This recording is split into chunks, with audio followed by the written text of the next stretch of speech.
1903 жылдың қысында Көкшетаудағы Науан Хазірет ұстаған мешіт жанындағы интернаттың мұғалімі Шаймерден Қосшығұлұлы Баянауладағы Сәдуақас Мұсаұлы Шормановқа, Семейдегі Абайға және басқа да беделді ел ағаларына хат жазып, бүкіл қазақтық мұсылман съезін өткізу туралы ақылдасады. Съезге дайындық ретінде қаражат жиналып жатқанын хабарлайды. Ол ұстазымен бірігіп, Ресейдің шоқындыру саясатына ашық қарсы тұрады. 1903 жылы Абай Құнанбайұлы сынды қазақтың білікті, сыйлы азаматтарына патшалық режимнің оспадар әрекеті туралы және осыған байланысты бас қосу жөнінде 2 мәрте хат жазады. Сақталған архив құжаттарына қарағанда, Шаймерденнің алғашқы хатына Абай жауап бермеген. Ибрахим Құнанбайұлының атына Көкшетау жақтан тағы бір хаттың кеткенін тыңшылар арқылы білген патша жандармдары жедел қимылдап аңдиды. Ертіс бұзылып, жол ашылғанын күтеді. Ақыры хаттың Арқат поштасына келгенін анықтайды. Пошта бастығынан хатты беруді талап етеді. Тіпті әскери губернатордың бұйрығын көлденең тартады.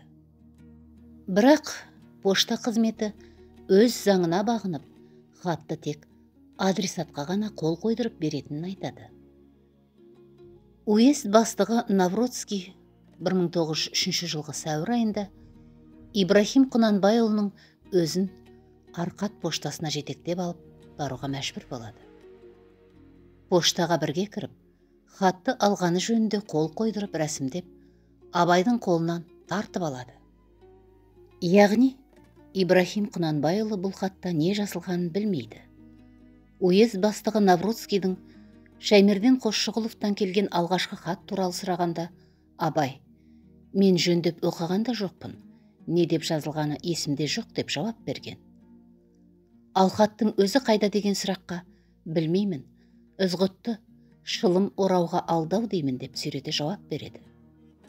Жандармерия 1903 жылғы 2 сәуірде Көкшетаудағы мешітті Науан Хазірет пен Шаймерден Қосшығұлұлының жеке өздерін тінтеді. Тінту нәтижесінде күдіктерін растайтын дәлел тауып, 3 сәуірде Қосшығұловты тұтқындайды. Аймақтағы ол хат жолдаған белгілі тұлғалардың аты жөндері, мекен жайлары анықталады. Бәрінде, соның ішінде Жидебайдағы ұлы Абайды да тінтті. Оның қасындағы адамдардың қойын қонышынан да тіміскілей тексеріп жүріп, Шаймерден жазған хатты тапты.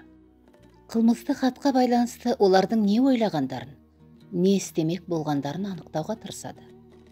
Назарларына алған зиялылардың үйлеріндегі түрлі қолжазбаларын, кітапханаларын тәркілейді. Ақынның бойынан табылмаған сол бір хатты әйелі Еркежан ақыры өз қалтасынан шығарып Оязға берген екен.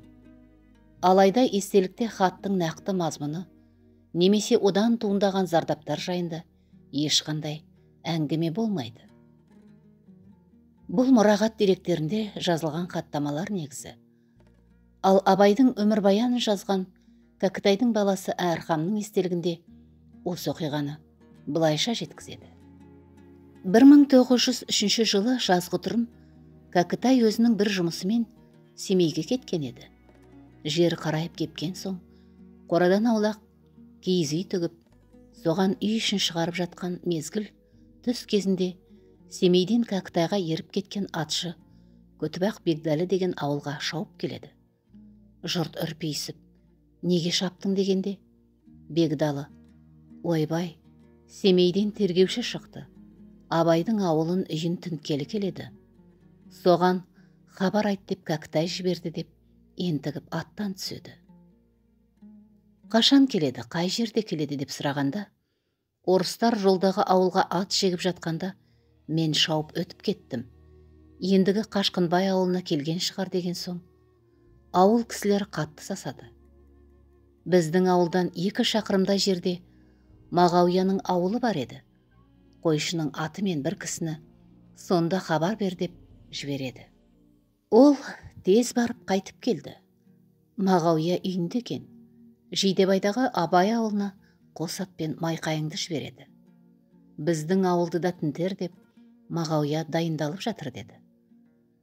Сонан 1 сағаттар шамасында 3-тен ат жеккен 2 арба орыс біздің ауылдың жанындағы жолмен шапқылап өтіп, Жидебайға қарай кетті.